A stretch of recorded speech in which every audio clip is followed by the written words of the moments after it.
Bonjour à tous. Aujourd'hui, on reçoit Caroline d'Objectif Bijoux. Bonjour. Alors, je ne sais pas s'il y en a beaucoup qui ne la connaissent pas sur cette chaîne, parce que, a priori, de ce qu'on peut constater, c'est qu'on partage beaucoup de la même audience, et c'est normal, puisqu'on traite du même sujet et qu'on peut considérer qu'on est concurrente. Oui. On fait la même chose sur Internet, à quelques exceptions près, évidemment. Et on s'est dit que c'était peut-être cocasse et intéressant d'en discuter avec vous aujourd'hui parce que parmi nos élèves, il y a aussi pas mal de concurrents. Donc, on va traiter du sujet de la concurrence et de comment la gérer, comment l'accepter, comment en tirer parti. Mais avant tout, on va te laisser te présenter pour ceux qui ne te connaîtraient pas, savoir un petit peu quel est ton parcours, comment tu en es arrivée là aujourd'hui. Oui, alors je suis Caroline d'Objectif Bijoux, comme tu m'as présenté. J'ai commencé en fait à faire du bijou à la naissance de ma première fille en 2010 et au départ c'était comme beaucoup du bijou fantaisie, du bijou d'assemblage et aussi touché à la pâte polymère, la résine et tout ça, ouais. Et un jour j'ai fait de la pâte d'argent et pour moi ça a été une première révélation, on va dire. Je pouvais créer un bijou en métal de A à Z et donc là j'ai voulu aller plus loin, me former. Au départ en autodidacte et à l'époque, en 2010, il existait seulement le forum, en français je parle, seulement le forum de Michel Zimmerman, Bijoux à la cheville, pardon. Et des ressources en anglais. Oui. Mais il faut quand même maîtriser le langage technique. Et à l'époque, c'était pas mon cas. Donc, et je me sentais pas assez à l'aise d'apprendre avec un forum. J'avais peur de faire exploser ma maison avec un chalumeau ou des trucs comme ça. Ouais. Et donc, j'ai décidé d'abandonner mes études en biologie marine et d'aller me former à l'école de joaillerie de Montréal. Donc là, j'ai fait 3 ans de formation, à la suite desquelles, de ces 3 années, j'ai créé 2 entreprises de bijoux, une plus haut de gamme, on va dire, et une entrée de gamme. Mais finalement, j'ai commencé, la vie m'a amenée à, là je résume, parce que on a d'autres chats à fouetter, mais la vie m'a amenée à créer un blog sur la bijouterie. Au départ, c'était un terrain d'entraînement parce que j'avais décidé de me lancer dans la rédaction web pour partir faire un tour du monde, voilà. Et donc avoir rêve que tu as réalisé depuis, voilà, et avoir des revenus en fait, parce que pour moi c'était un peu difficile à l'époque, je trouvais que c'était difficile de faire de la bijouterie en étant nomade. Mais c'est pas forcément le cas, mais bon, ça c'est un autre sujet. Et donc c'était mon terrain d'entraînement, le blog, pour la rédaction web, parce que j'ai choisi la bijouterie parce que c'était un sujet que je connaissais, donc voilà, c'était plus facile. Et finalement, je me suis laissée prendre au jeu, et puis ce blog a eu du succès. Et après, ça m'a. Parce que les ressources en français étaient limitées. Ouais. Je pense j'ai commencé pas longtemps après toi, quelques mois après, sûrement, le blog. Donc mis à part Bijoux à la cheville, qui est quand même un forum très... qui existait depuis pas mal de temps, et qui est très fourni. Très fourni, voilà, avec beaucoup d'informations. C'est pas le même type de support. Non, voilà, c'est pas la même chose. Ouais. Voilà. Du coup, au niveau des blogs, il n'y avait que les 2 nôtres. Donc, ce qui peut sûrement expliquer aussi ce succès, j'imagine, forcément. Parce que toi aussi... Oui, ça a très rapidement, si on parle en termes de résultats de recherche, tout ça, forcément, il y avait personne d'autre, c'était assez rapidement référencé. Et puis, il y avait de l'engouement, il y avait des gens qui nous contactaient. Il y avait un besoin de formation en ligne et du coup, je me suis aussi lancée, comme Mélanie, dans la formation en ligne. Voilà, parce que, je rappelle rapidement que moi aussi, j'ai eu une marque de bijoux fantaisie depuis 2010, donc ça fait un petit moment maintenant. Et quand j'ai décidé de m'expatrier... et donc, je ne pouvais plus donner de cours parce que je donnais quelques cours à mon atelier, des personnes qui voulaient créer leurs alliances, par exemple, ce genre de choses. Je me suis dit, pourquoi pas continuer à en parler et à former les gens sur Internet, parce que ça me semblait possible. Moi-même, j'étais consommatrice de pas mal de formations sur divers sujets, pas forcément, comme on dit, sur la bijouterie. Et voilà. Donc, à peu près en même temps, à quelques mois près... Alors justement, voilà, je fais la première question qui m'est parfois posée, je ne sais pas si toi également, mais comment est-ce qu'on s'est connus? Comment est-ce qu'on a découvert l'existence l'une de l'autre? Alors moi, quand j'ai voulu lancer le blog, je me disais, bon, il faut que je trouve un nom de blog, qu'est-ce que je choisis et tout. Là, je me suis dit, bon, apprendre la bijouterie, ça pourrait être bien. Voilà, ça met... ça a le mérite d'être clair. Voilà, c'est clair. Donc, j'ai cherché à apprendre la bijouterie sur Google. Et bon, il y a déjà un blog qui s'appelle Apprendre la bijouterie. Et du coup, j'ai regardé ton blog et tout ça. Voilà. Donc ça a été... c'est comme ça que je t'ai découvert. Voilà. Tu m'as laissé un message sous un article. Ouais, je t'ai laissé un commentaire. Pour moi, c'était la première fois du coup que j'apprenais ton existence et je me rappelle très bien, j'étais au Panama. Je venais juste d'arriver pour des vacances et j'étais en complet décalage horaire. Et voilà, je me rappelle de cette insomnie, notamment où je parcourais les messages de mon blog, je vois un commentaire, tiens, Objectif Bijoux. Voilà. Et donc, je suis allée voir ce que tu faisais aussi. Et voilà, je me suis dit, je ne suis plus seule sur le créneau. Il va falloir qu'on se contacte. Ouais. Et du coup, on s'est appelé pas longtemps après, je pense. Quand je suis rentrée de vacances, quand même. J'avais, du coup, je voulais te poser la question, quelle a été à toi ta première réaction quand tu t'es rendu compte que tu n'étais pas... que tu avais une concurrente. Alors, c'est rare quand même, faut préciser, les métiers, les créneaux, les sujets sur lesquels il n'y a absolument rien ni personne. Parce qu'en général, s'il n'y a rien ni personne sur un sujet, c'est que le sujet n'intéresse personne. Et c'est quand même là où on a eu un peu de la chance, mais c'est pas la chance, mais c'est qu'il y a de l'intérêt pour la bijouterie en France, mais il y avait des ressources il n'y avait pas de ressources en français. Quelle a été ma réaction? En fait, à l'époque où on s'est contacté, quand j'ai lancé le blog, quand j'ai découvert, j'avais pas vraiment d'idée de faire de la formation en ligne et j'étais plus, c'était vraiment mon terrain d'entraînement. Donc pour moi, j'avais pas trop d'attentes. Et en fait, j'avais cette idée avec le recul maintenant, cette idée un peu bête, on va dire, que ça allait intéresser personne. J'étais sûre que ça allait intéresser du monde. Ah ouais, non, moi j'avais J'avais eu des élèves à mon atelier. Je savais qu'il y avait de la demande en fait. Ouais. Au moins pour cela. C'est par rapport à mon expérience. Moi, au Québec, il y a 2 écoles de bijouterie-joaillerie. Il y en a une à Montréal et une à Québec. Et on n'était pas... Par exemple, moi, l'année où j'ai été diplômée, on a été 13 diplômés. Donc, on n'était pas nombreux. Alors, après, il y a quand même des cours aux adultes aussi, tout ça. Et il y a d'autres écoles aussi. Il n'y a pas que ces 2 écoles-là. Attention, faut pas que je dise n'importe quoi. Mais disons que pour moi, c'est les principales. Voilà. C'est celles qui permettent d'obtenir le niveau d'études collégiales. Donc, c'est un peu l'équivalent du BTS, on va dire, le niveau d'études collégiales en France. Donc voilà. Mais voilà, on était 13 finissantes. En même temps, oui, parce que toi, tu te basais sur les sortants de... Voilà. Alors, moi, j'avais le côté autodidacte, vu que c'est majoritairement de cette façon-là que je me suis formée, et du coup, des autres créateurs, et de voir qu'on était très nombreux à vouloir se former en autodidacte. Moi, du coup, j'avais moins de contact avec des autodidactes, puisque... à l'école de joaillerie de Montréal, il y avait les cours donc au niveau collégial et il y avait les cours aux adultes. Donc ça, c'est les gens par contre qui, peu importe, même s'il n'y a pas d'importance au niveau de l'âge, au Québec, on peut reprendre des études à n'importe quel âge sans problème. Ça, c'est pas un souci. Mais mettons des personnes qui n'avaient pas envie de retourner à l'école parce qu'elles ont un travail qui leur plaît quand même, ou des enfants et qui voyaient pas voilà. C'était pas possible. Ils pouvaient suivre donc des cours du soir et ça donc je rencontrais ces gens-là aussi puisqu'on évoluait tous dans le même établissement. Et ça me fait penser.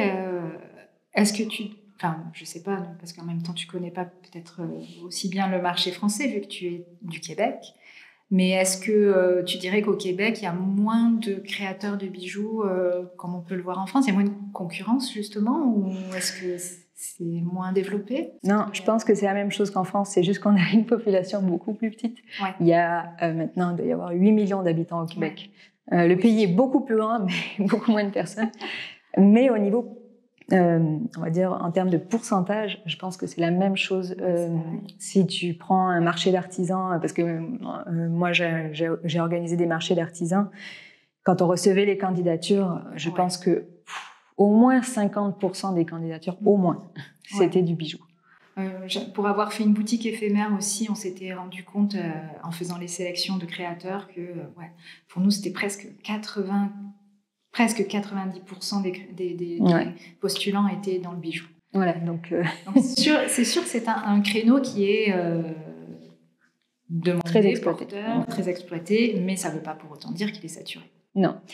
Et puis, du coup, pour revenir à ta question, je ne pensais pas que ça intéresserait beaucoup de monde, parce que la bijouterie, ça demande beaucoup d'investissement aussi en outils. Ouais, c'est vrai. Et ça, pour moi, je pensais que ça allait être un frein pour beaucoup de personnes, ce qui n'est pas le cas en fait.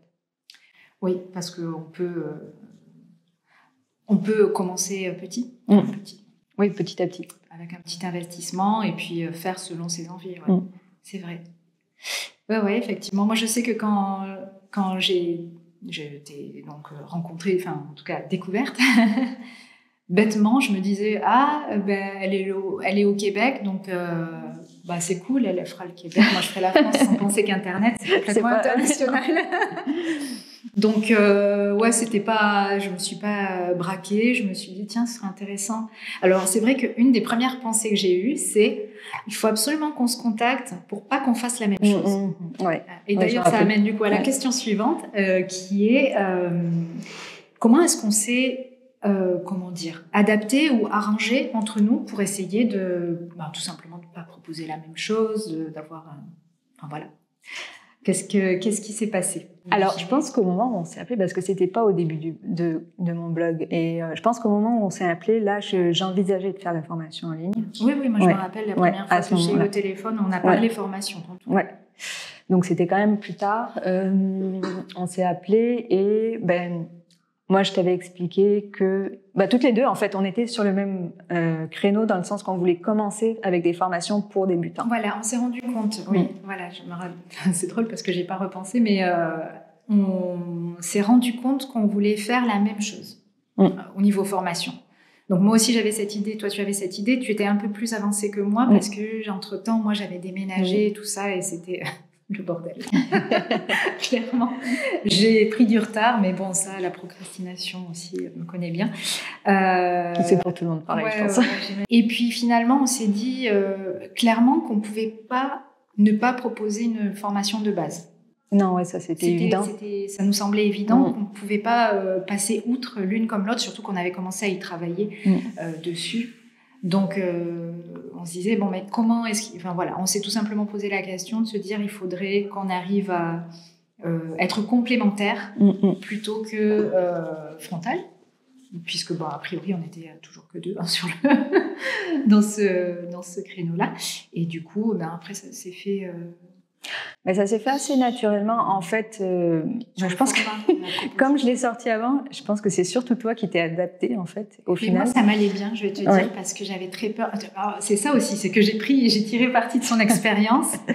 Et elle me disait combien c'était une montagne à... Parce que toi, alors, pour ceux qui ne nous connaîtraient pas ou qui ne connaîtraient pas nos différentes offres, en tout cas celle dont on parle, c'est une formation de base, enfin une formation aux bases de la bijouterie. Chez Caroline, ça s'appelle la bijouterie pas à pas. Et c'est une formation, donc chez toi, les élèves achètent la formation de A à Z. 9 modules, c'est ça? 9 modules. 9 modules. Et donc sont formés avec une façon de faire par projet. Tu prends un projet et chaque projet apprend les techniques, mais voilà, on y va. La difficulté augmente à chaque projet et on intègre de nouvelles techniques, on va dire, à chaque projet. C'est ça. Et tu avais commencé en tout cas à la filmer, je crois, ou en tout cas à la préparer. Toujours est-il que j'avais compris que c'était un bon morceau en termes de quantité de travail, et je n'en doutais pas parce que je commençais à moi aussi me lancer dedans. Et du coup, moi j'ai pris la décision de faire non pas par projet comme Caroline, mais par technique, du coup. Et ce qui m'allait plutôt bien, c'était de faire un module par un module, parce que je me sentais pas de faire tout d'un coup. Je venais d'avoir un bébé, tu sais de quoi je parle, parce que ça t'est arrivé après. Mais je me sentais pas la force de mettre autant d'énergie sans savoir du coup aussi si ça allait se vendre, parce qu'il y a ça aussi derrière, que ça a la particularité d'être des formations techniques, donc on peut pas la filmer au fur et à mesure comme ça vient, enfin un petit peu, mais tu peux pas aller trop dans le tâtonnement, quoi. Il faut avoir prévu déjà à la base tout ce que tu veux apprendre, et c'est vrai que moi le fait de faire un module par un module, dès que je me sentais de pouvoir en faire un, moi personnellement ça m'arrange. T'as bien fait en fait. Ah, finalement. C'est bien que tu sois passé en premier. Mais ouais, voilà. Donc, ouais, mais du coup, ouais, c'est bien parce que ça a permis de proposer 2 offres différentes, et puis d'une autre façon aussi de... Voilà, ceux qui me suivent, ils savent que moi, j'ouvre les inscriptions plutôt par période, parce que niveau logistique, pour moi, je trouve que c'est plus facile. Toi, c'est moi, disponible. je les laisse disponibles tout le temps. Donc ouais, voilà. Surtout sur le format, on a décidé de faire différemment, parce qu'on s'est dit que certainement tout le monde n'avait pas les mêmes attentes en termes de progression d'apprentissage, et des retours qu'on a. Tu me confirmeras ou pas, mais les élèves qu'on partage pour la plupart nous disent que c'est complémentaire. Donc on a bien fait de pas, enfin voilà, de s'arranger pour que ce ne soit pas redondant. Oui, puis on n'a pas le même parcours. On n'a pas le même parcours, on n'a pas les mêmes. Moi, je sais que j'aime beaucoup tout ce qui est petites astuces, les trucs de débrouille, de bricolage auxquels on n'aurait pas pensé. Moi, c'est le genre de truc que j'aime bien. J'imagine que toi aussi, quand on est dans la bijouterie, en général, on a toujours ces petites astuces, mais... Ouais, mais ce ne sera pas forcément les mêmes. Et puis, non, le fait que toi, tu l'aies vraiment appris plus en autodidacte, moi, par une école, on n'a pas... ça apporte des plus à chacune, peut-être des moins aussi, hein, je ne sais pas, mais voilà, du coup, ça permet, oui, vraiment d'avoir quelque chose de complémentaire. Et c'est le retour que j'ai aussi des élèves qui ont pris nos 2 formations, parce qu'il y en a même pas mal, je trouve. C'est que, ouais, c'est complémentaire. Bah, de toute façon, cool. Moi, je sais que aussi, je me forme auprès de plusieurs sources, de manière générale, parce que c'est toujours bien d'entendre la même chose dite de personnes différentes. Et puis la même technique peut être enseignée différemment ou avec des petites astuces différentes. Moi, je sais que à l'école, justement, j'ai eu cette chance d'avoir plusieurs professeurs, au moins une dizaine, et en fait, ça a été riche, quoi. Donc oui, il faut pas s'arrêter à un seul enseignant. Bon, du coup, c'était on a su s'adapter et tirer profit de la situation, bien que nous on n'était pas entouré de concurrence quand même. Non. Donc mais justement, je me demande si c'est pas plus difficile par contre, parce que dans un milieu où tu arrives et où il y a déjà beaucoup de personnes, dans le paysage. Ouais, mais je le sais déjà. Quand on est juste 2 sur un nouveau marché, il y a peut-être plus de risques d'avoir des confrontations. Enfin, moi, c'est Et puis aussi, il y avait le risque, par exemple, qu'on s'entende pas aussi. Oui. Tu sais, on n'y a pas forcément pensé, mais on aurait pu se dire, oh, celle-là, qu'est-ce qu'elle me barbe. Et non, ça n'a pas été le cas aussi. On aurait pu ne pas. Ah oui, il y avait. J'étais en train de penser, il y avait Agnès. Pardon, Agnès. Pardon, si tu passes par là, Agnès. Oui, Agnès aussi, on s'est contacté d'ailleurs. Elle a arrêté entre-temps. Oui, on connaissait Agnès, on était en contact. Et non, c'est pas vrai, c'est elle qui avait lancé des premières formations, mais c'était des très petites formations. Donc, c'était pas. Elle aussi, c'était par projet, par contre, mais c'était des petites. Et puis, c'était pas autour d'un blog. C'est pour ça qu'on pense forcément que c'est pas la même chose. Effectivement, il y avait Agnès sur sa chaîne YouTube, Agnès Ismé, qui depuis a arrêté. Aux dernières nouvelles. Dernières nouvelles, elle a arrêté. Donc c'est pour ça que là, on n'était pas dedans. Mais effectivement, elle était. On y a pensé au même moment. Bon, mais on va du coup le lien avec la suite est trouvé, et on voulait moi je voulais savoir également, alors si on parle plus généralement de concurrence entre créateurs de bijoux, pas forcément que nous sur les formations, mais on a aussi nos marques de bijoux, on a dû faire face aussi à la concurrence sur un marché concurrentiel pour le coup. La création de bijoux est un marché très concurrentiel, même s'il est très vaste. Et même si ça ne veut pas forcément dire que c'est mal, je voulais savoir déjà si tu vois une différence de mentalité, toi, entre le Québec et la France. Alors moi, je sais que je suis plutôt axée franco-français, et je suis française, et j'ai remarqué les différences depuis que je suis partie de France. Et qu'est-ce que tu en penses, toi? Alors moi, ça a été vraiment, j'ai pas envie de dire un choc, pas à ce point-là, mais bon, quand même. Et je m'en suis rendu compte quand j'ai lancé le blog, puisque finalement, le blog, il a été surtout visité par des Français dès le départ. Et oui. Parce que au Québec, comme je l'ai expliqué, c'est très facile de se réorienter, même si on a 50 ans, bon, il n'y a pas de souci, on peut réintégrer les bancs de l'école sans problème. Maintenant, donc du coup, c'est des Français surtout qui sont venus, qui apprennent en autodidacte, qui sont venus les premiers sur le blog et en masse, on va dire, comme on dit en québécois, en masse. Et là, j'ai réalisé que oui, il y avait une différence de mentalité au niveau de la concurrence, et on me remerciait en fait à chaque fois. On me disait merci de partager tes fournisseurs, tous tes conseils, tout ça gratuitement. J'en reviens pas. Ah. Alors que moi, en fait, à partir du moment où j'ai intégré l'école de joaillerie, eh ben, j'ai eu que des amis bijoutiers joailliers.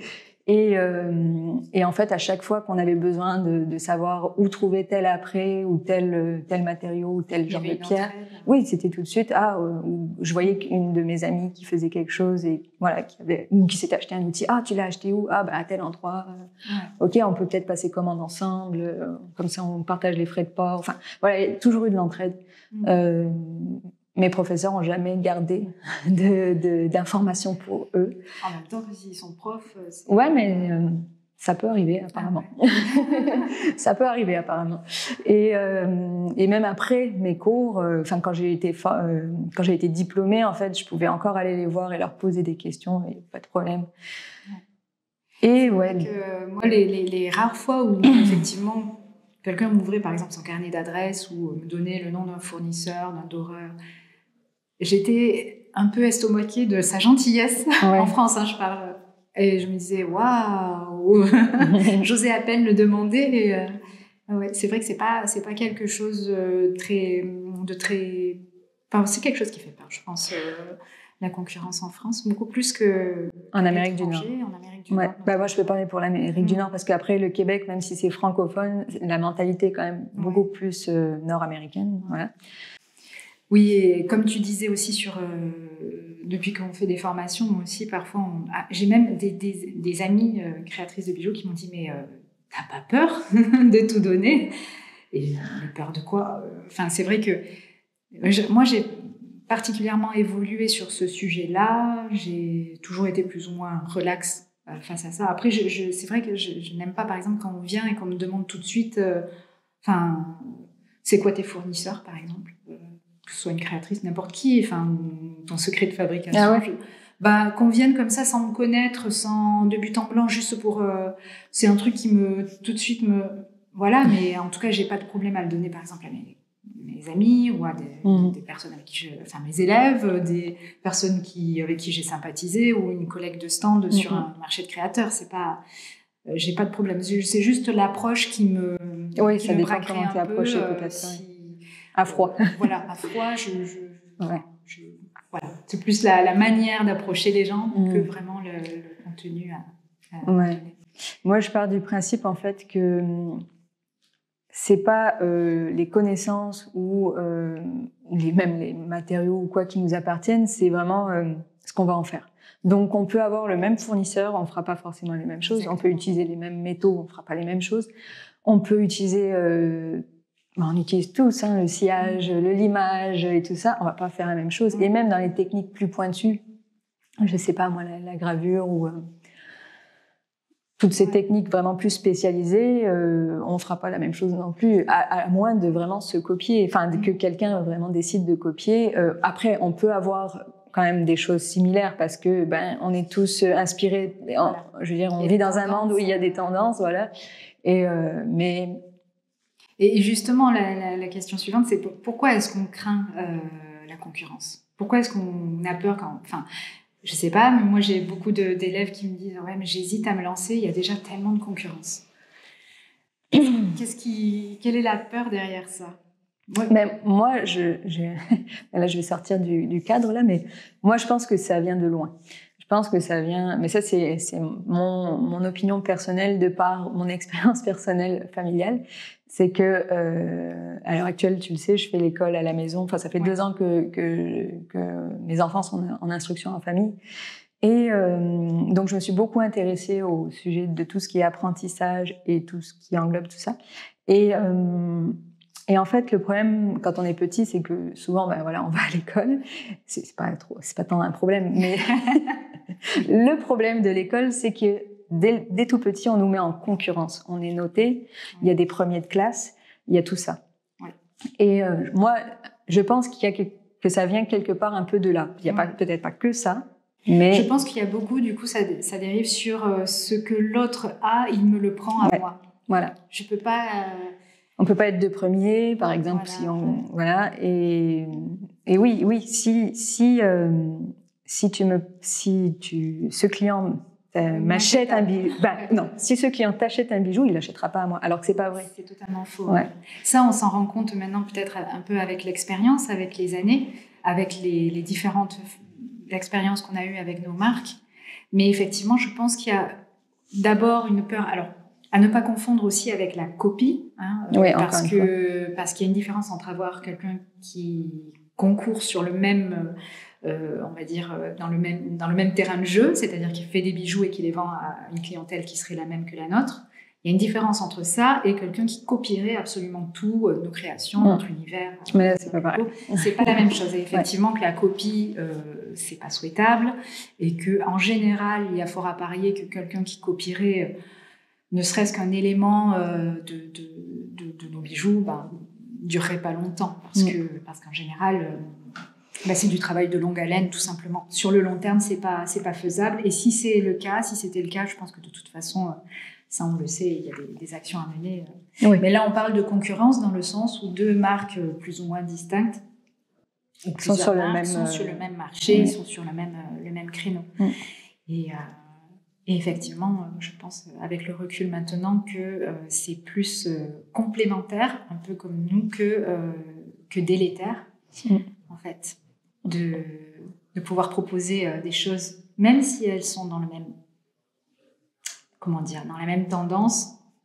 Il n'y a qu'à voir, souvent les boutiques multicréateurs, c'est que des concurrentes mises face à face les unes des autres. Ouais. Il y a quelque chose de super chouette dans le bijou, c'est qu'on n'est pas obligé d'en avoir qu'un. C'est qu'une même cliente peut en acheter plusieurs, peut-être pas plusieurs en une fois, mais Noël, c'est très bien aussi. Il n'y a qu'à prendre son exemple personnel, exactement, quand on achète, ou même pour les vêtements, on ne va jamais acheter qu'un seul vêtement. Exactement. Donc, pour les bijoux, c'est quelqu'un qui aime les bijoux, il va s'en acheter plusieurs, et oui, il aura peut-être un créateur préféré, mais il va pas. Enfin, c'est rare qu'une personne n'achète que d'une marque. Et puis même, moi, je sais que pour avoir eu des amis qui se sont lancés après moi que j'ai formés. Alors là, niveau concurrence, je veux dire, j'ai formé mes concurrentes. Là, ça pourrait faire très très peur. Et en plus, comme on était vendus au même endroit, parce que j'avais le showroom en même temps que l'atelier, et qu'en plus on était tout le temps ensemble parce que c'était des amis et que donc du coup on aimait les mêmes choses, enfin je veux dire on pouvait pas plus se superposer. Alors effectivement on a essayé de faire en sorte d'avoir des logos différents, des univers différents, mais on aimait les mêmes choses et ça on pouvait pas les enlever. Et ben pour autant moi je dirais que ça nous a j'ai essayé de pas avoir peur de ça. Naturellement ça m'a pas trop fait peur, mais au contraire grâce à ça on est allé jusqu'à faire une boutique éphémère ensemble et ça a marché comme ça n'aurait jamais marché si on n'avait pas été 4 créatrices de bijoux en même temps à faire une même boutique. Je pense que ça a drainé, au contraire, au lieu de diviser finalement la part du gâteau, de diviser le gâteau, ça a mené énormément plus de monde à venir manger du gâteau, si je garde la même image. Et c'était plutôt une bonne façon, enfin je trouve que c'est une bonne façon de voir la concurrence, savoir on n'est pas concurrents, on est collègues. On est collègues quoi, en fait. On fait le même métier, avec quelques différences près, mais on fait le même métier auprès des mêmes personnes. Oui, puis à partir du moment où on arrive à... Après, c'est sûr que voilà, il faut quand même se différencier un minimum, mais à partir du moment où on fait ce qu'on aime et ce qui nous ressemble, ben, on est tous différents du coup. Donc c'est comme ça qu'on peut se différencier, moi je pense, et arriver finalement à être complémentaires. Et voilà, ça n'enlève rien à personne. Oui, puis aussi, il faut se dire que la concurrence, elle se croise, elle se décroise. Parfois, tu ressembleras plus à certains, parfois tu t'en éloigneras un maximum, parfois tu voudrais ne voir personne pour pouvoir créer juste... Enfin bon, c'est pas quelque chose de linéaire et de... Enfin voilà, c'est pas gravé dans le marbre en général. On peut aussi essayer de se détacher du lot, de trouver sa propre clientèle, de trouver sa patte artistique, et ça vient petit à petit en général. Oui, pas dès le début. En général, il faut une période d'exploration. Il y a des personnes qui arrivent très vite, tout de suite avec une idée en rupture avec ce qui se fait, mais quand même, il faut le dire, on est en général quand même bien sur des tendances, effectivement, des modes, on pourrait dire. Mais bon, c'est quelque chose de bien aussi, parce que s'il y a de la concurrence, s'il y a un marché qui peut paraître saturé, donc comme la création de bijoux, puisque nous, on a beaucoup d'élèves qui craignent ça un peu aussi, qui disent comment je peux faire pour me démarquer, comment je peux faire pour vendre, alors qu'il y a tellement d'autres personnes qui font des belles choses. Et ben, c'est qu'il y a des clients. Je pense qu'aujourd'hui, il y a beaucoup plus de clients qui consomment, consomment du bijou, du bijou fantaisie, qu'il y a ne serait-ce que 20-30 ans en arrière, quoi. Nos parents, ça commençait un petit peu, peut-être. Mais c'est vrai que pendant très longtemps, la bijouterie était de la bijouterie de famille, avec des métaux précieux. Le bijou fantaisie est quand même plus récent, et tant mieux pour nous. Enfin, je dis ça parce que moi, je fais du bijou fantaisie. J'ai rien contre le bijou précieux. Non, mais c'est une façon de consommer différente, c'est sûr. Ouais. Dernière question, est-ce qu'au final, il reste de la place pour certains créateurs? Je sais que nos élèves font parfois un peu du sang d'encre sur ce sujet-là. Est-ce que, selon toi, on peut quand même tirer son épingle du jeu, en tout cas vivre de cette activité-là de nos jours? Moi, je pense que oui, tant qu'il y aura des clients. Sinon, on ne serait pas là. Tant qu'il y aura des gens qui achèteront des bijoux, il y aura de la place. Mais voilà, la clé, je pense, c'est vraiment de se différencier quand même. De travailler son univers. Travailler son univers. Ouais.